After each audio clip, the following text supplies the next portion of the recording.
Cette fois-ci, nous allons en voir donc 6 autres.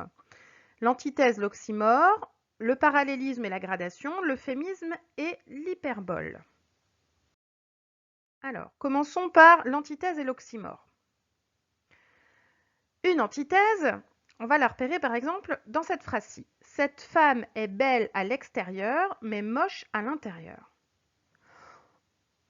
On remarque ici que l'on a deux termes qui s'opposent, deux antonymes, belle et moche. Néanmoins, ces mots ne sont pas collés l'un à l'autre. Ils sont présents dans la même phrase, donc deux mots contraires dans une même phrase, eh bien nous appellerons cela l'antithèse. Anti, contre, antithèse. On peut trouver également des mots contraires dans une même phrase, mais cette fois-ci, ils seront collés l'un à l'autre. Regardez ici, c'est le cas de l'oxymore. J'ai vu un film où il y avait des morts vivants. Alors, mort et vivant sont deux mots opposés, deux antonymes. Normalement, ce n'est pas possible d'être les deux à la fois. Et donc, comme ces mots-là sont collés, eh bien, contrairement à l'antithèse, où ils ne sont pas collés dans la phrase, cette fois-ci, dans l'oxymore, ils sont collés, liés l'un à l'autre. On a donc l'oxymore. Ici, avec 5 exemples. Il est grand de taille, mais petit dans sa tête. Mettez sur pause si vous voulez faire l'exercice en même temps. Il est grand de taille, mais petit dans sa tête. On a ici une antithèse. Pourquoi? Parce qu'on voit que les mots grand et petit sont opposés. On a deux antonymes, mais ils ne sont pas collés l'un à l'autre dans la phrase. Il est pauvre à la banque, mais riche en amis. On voit bien que les mots pauvre et riche s'opposent. Là encore, ils ne sont pas collés l'un à l'autre dans la phrase. On a donc affaire à une antithèse. Mettez sur pause si vous voulez faire la phrase 3. La classe produisait un joyeux vacarme.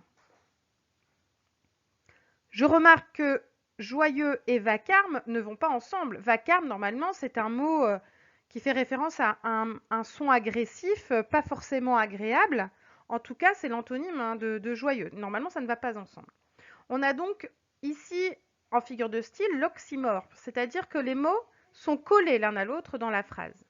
Joyeux et vacarme. Phrase numéro 4 maintenant. Paris est petit, c'est là sa vraie grandeur. Je remarque que j'ai deux mots qui s'opposent dans la phrase, petit et grandeur, mais contrairement à la phrase 3, les deux antonymes ne sont pas collés l'un à l'autre. On a donc une antithèse. Petit et grandeur sont opposés mais ne sont pas collés dans la phrase. Dernier exemple, Nerval est un poète célèbre pour avoir célébré le soleil noir de la mélancolie. Alors, est-il possible d'avoir un soleil noir? Non. Ce sont deux idées contraires, d'accord? Un soleil ne peut pas être noir, normalement, à part en poésie où tout est possible. Ces deux mots-là, qui sont de notions contraires, donc, sont collés l'un à l'autre dans la phrase. Nous avons donc affaire ici à l'oxymore, avec donc soleil et noir.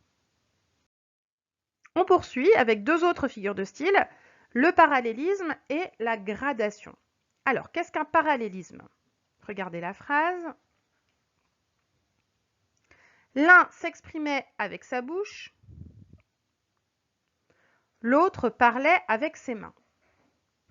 Alors, vous regardez ici, vous pouvez remarquer que nous avons d'abord un sujet, puis un verbe, et ensuite un complément circonstanciel, ici de moyen. En tous les cas, on a ce qu'on appelle la répétition d'une structure syntaxique. Alors, c'est quoi une structure syntaxique? En gros, c'est un morceau de phrase, si vous préférez. D'accord? On a un parallélisme, comme deux droites parallèles qui sont identiques. Voilà. Et bien ici, c'est la même chose. On a une structure qui est identique. Maintenant, la gradation. Lisez donc cette phrase. Matteo entre sur le terrain, court vers ses équipiers, attrape la balle, fonce, accélère et marque le but tant espéré. Avez-vous remarqué ici que notre joueur de foot, eh bien, il va de plus en plus vite. Il court, il fonce, il accélère. On a donc un effet de gradation. La gradation, en fait, ce sont des actions ou une intensité qui est d'un degré plus ou moins fort. Mais en tout cas, il y a une évolution. Ça va de plus en plus vite ou de moins en moins vite, de plus en plus haut ou de moins en moins haut, etc. Il y a une gradation, une évolution, un espèce de zoom ou de dézoom. Ici dans l'exercice, est-ce qu'on a un parallélisme ou une gradation? Marie joue au handball, sa sœur fait du piano. Si vous remarquez bien donc la structure, j'ai d'abord Marie, sujet, joue, verbe, au handball, COI, complément d'objet indirect. Joue à quoi au handball? Eh bien, la structure se répète ensuite. Sa sœur fait du piano. Sujet, verbe, complément d'objet indirect. J'ai donc un parallélisme, une répétition de structure syntaxique. Phrase 2, n'oubliez pas de mettre sur pause pendant l'exercice. Le soldat est touché par une balle. Il vacille, tombe, s'écroule et disparaît dans la boue. Ici, vous sentez bien que le soldat, une fois qu'il est touché, eh bien, son état se dégrade en quelque sorte. C'est une gradation. D'accord? Il y a une évolution qui fait qu'il va de plus en plus bas. Phrase 3. La voiture débouche dans la rue, le chauffeur passe la seconde, puis la troisième vitesse, il fonce et s'enfuit. Ici, on sent que la voiture, elle va de plus en plus vite. On a donc encore une gradation. Phrase numéro 4. Jean aime les chats, Marie préfère les chiens. On repère donc à chaque début de groupe syntaxique donc des noms propres suivis de verbes, en plus des verbes qui sont synonymes, aime, préfère. Et puis deux COD, deux compléments d'objet direct, aime quoi, préfère quoi, les chiens ou les chats. On a deux groupes nominaux en plus qui sont aussi qui font partie du même champ lexical, c'est-à-dire le champ lexical des animaux. On a donc la répétition d'une structure syntaxique, ce qui nous fait un parallélisme avec le mécanisme sujet, verbe, COD qui se répète. On termine avec deux autres figures de style, à savoir l'euphémisme et l'hyperbole. Alors là, c'est exactement le contraire l'un de l'autre.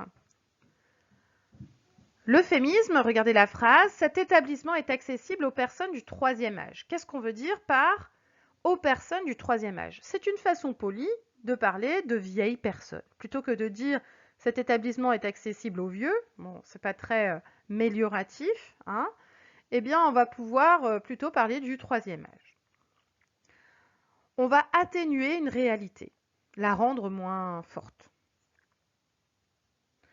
Alors que l'hyperbole, on va exagérer. Regardez, en apprenant la nouvelle, elle a versé un torrent de larmes. Évidemment, normalement, on ne peut pas verser un torrent depuis ses yeux. D'accord? C'est une image, c'est une exagération, mais pour dire qu'elle a pleuré vraiment beaucoup, beaucoup. Donc, on exagère une réalité. Exercice d'application. On a 4 phrases. Notre chien est parti au ciel. Est-ce que c'est un euphémisme ou une hyperbole? Eh bien, c'est un euphémisme. Ça signifie qu'il est mort, mais la réalité est plus facile à accepter, ou en tout cas moins dure, quand on utilise l'expression parti au ciel. Phrase numéro 2. Mon sac pèse au moins 1 tonne. Je vous rappelle que 1 tonne, c'est 1000 kilos. Alors, euphémisme ou hyperbole?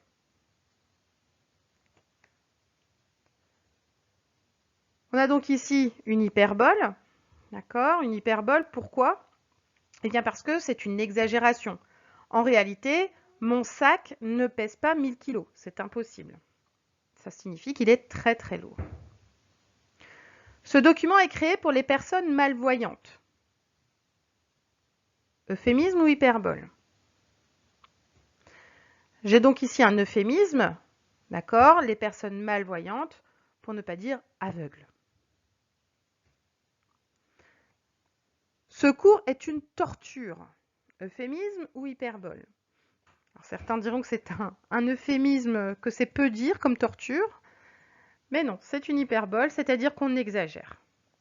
Par contre, on peut comprendre que ce cours soit compliqué, difficile à supporter.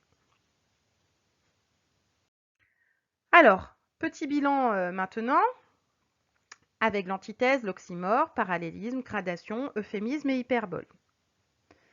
L'antithèse, qu'est-ce que c'est? Donc n'hésitez pas à mettre sur pause si vous voulez faire l'exercice.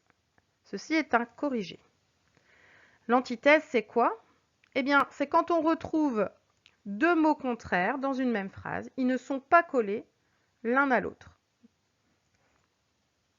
L'oxymore. Cette fois-ci, on a aussi deux mots contraires dans la phrase, mais par contre, ils sont côte à côte. Ils sont collés l'un à l'autre. Nous avons ensuite le parallélisme. Alors, le parallélisme, on va répéter une structure syntaxique. D'accord? On va répéter, par exemple, sujet, verbe, COD, sujet, verbe, COD, avec des noms propres, par exemple, ou des champs lexicaux, ou des synonymes qui se font appel. On appelle ça un parallélisme. La gradation maintenant. Alors, la gradation, c'est quand on fait accélérer ou décélérer une action dans une phrase. On va faire augmenter ou baisser un degré, une intensité dans les termes de la phrase. Donc c'est une gradation. C'est de pire en pire ou de mieux en mieux.